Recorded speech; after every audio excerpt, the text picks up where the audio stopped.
Today we're going to be talking about 5 things you need to consider when buying land for building your homestead.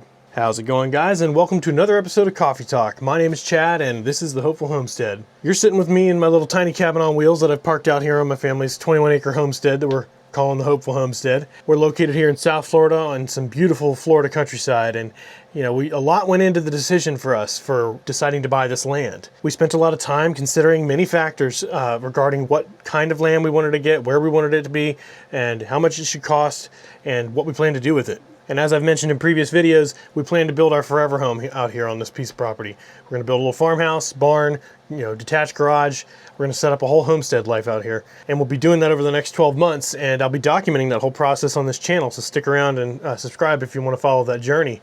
But today we're talking about 5 things you should consider when purchasing land for the purpose of building a homestead. And the first thing on this list seems like a pretty obvious one, and it isn't only applying to land to build a homestead on, but it's whether or not the soil is good enough to build on. The old adage of, a house built on rock is going to last longer than a house built on sand.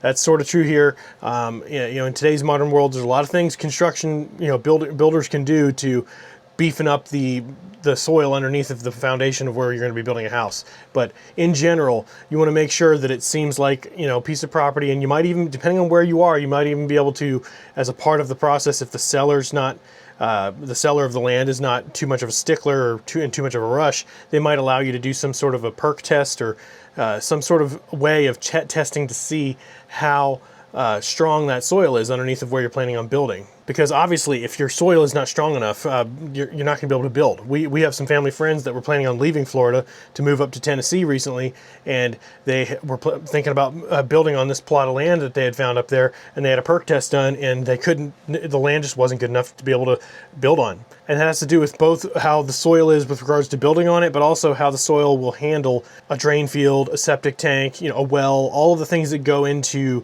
the role water and moisture plays in your land. That's the most important thing, because if your land is not good enough to be able to handle the structure on it or be able to handle a proper drain field septic system, then you're going to be screwed and you're not going to be able to build on that land. And number 2 on the list is, how many acres do you think you're going to need? That's obviously a big factor if you're planning on starting a homestead.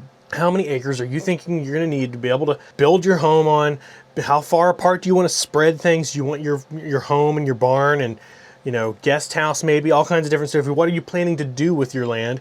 Are you planning to use it to grow crops in addition to having enough space to just spread out your life?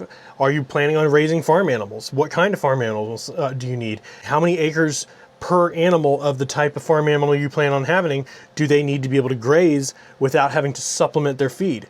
I know for us, we're planning on having 3 horses and a donkey, and we've got a 5-acre plot that is going to be, out of our 21 acres, it's going to be segmented for those animals to graze specifically, and that will result in us having enough grass, being here in South Florida where you've got year-round grass that's green and fresh for animals to eat.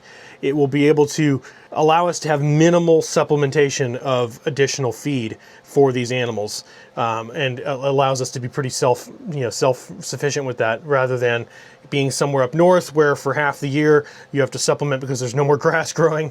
And also, if you were somewhere where you only had 1 acre for several animals to graze, those animals will overgraze that grass. So you have to think about these things with regards to how many acres you need for what you plan to do with your land.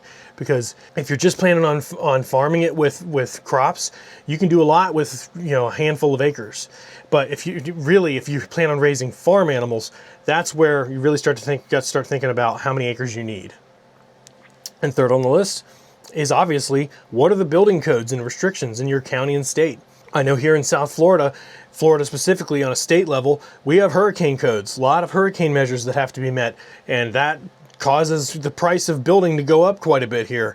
It causes the foundations of the home to have to be really beefed up and expensive. So there's a lot that goes into where you're located and what the codes and county requirements and state requirements are for how you build a living dwelling, because there are different, if you don't know, when building construction for homes, there's different standards for your living dwelling versus other outbuildings.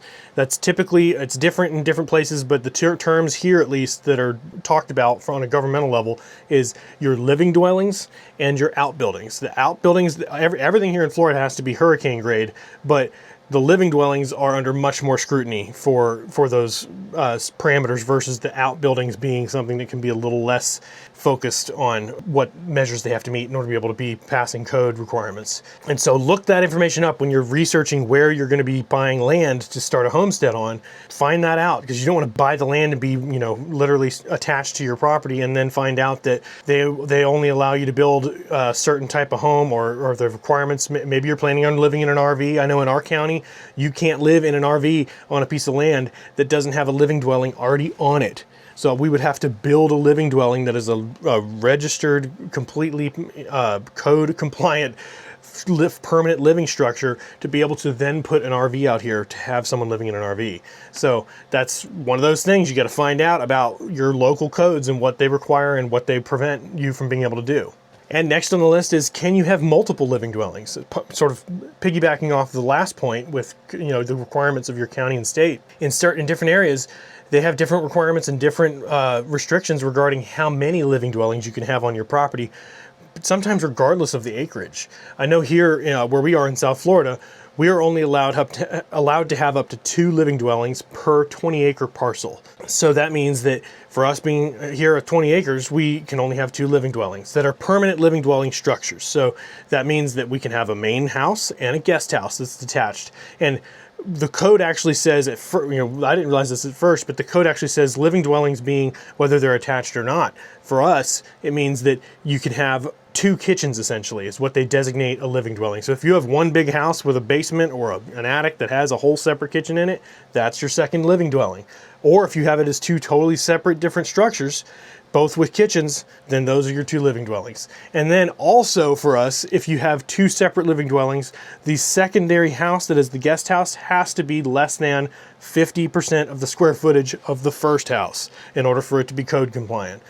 Dumb rules, but that's what we are dealing with here. So it's, you know, going into what you're planning to do with your property and what you're planning to do with a homestead, you got to think about these things, research this stuff, and find out, because there's a plethora of details out there regarding your local restrictions that you gotta be knowledgeable of. Otherwise, it's going to bite you in the butt in the middle of your process after you've already committed to your land. And you know, for the final point, I already made a video about this, so go check it out. But it's whether or not you want to be able to feel alone on your property. Part of starting a homestead, a lot of us out there who have that desire to be a homesteader, to be self-sufficient, to get away from the city life and to be living out in the country, you want to live alone. You want to be away from people, or at least a good arm's length away, so that you can feel like you are just worrying about your own family and your own stuff and your own life. And that goes into how many acres and how dense your property is, how many trees, if it's really dense forest, if it's hilly versus being flat. There's a lot that goes into how that can impact whether or not you feel alone on your property. And again, I made a whole video about this. Go check that out. I'll link it up here for you to check out. But essentially, you got to worry about, for us, being that this is South Florida, it's pretty wide open countryside with not that many trees. It's very flat. So 5 or so acres is not big enough for us. It feels very small in this type of landscape. But if you're in a really densely wooded, hilly, semi-mountainous area, 5 acres you could feel like you're in the middle of nowhere and not see anybody. So it really depends on where you're at and what you're trying to accomplish with that acreage. For us, we wanted to feel like we were pretty alone, and there is portions of our property that are pretty remote and sectioned off to where we've got a whole wildlife refuge that's over 20,000 acres to the west of us that backs up to our property. And so we have a wetland right in the middle that's pretty dense, so we've got about 7 acres between that wetland and the back of the property where no one can see it, and we can't see anyone else from there. So that's a pretty cool place, pretty cool area of our property that we can go to, that I would love to have a little cabin, a little retreat over there at some point.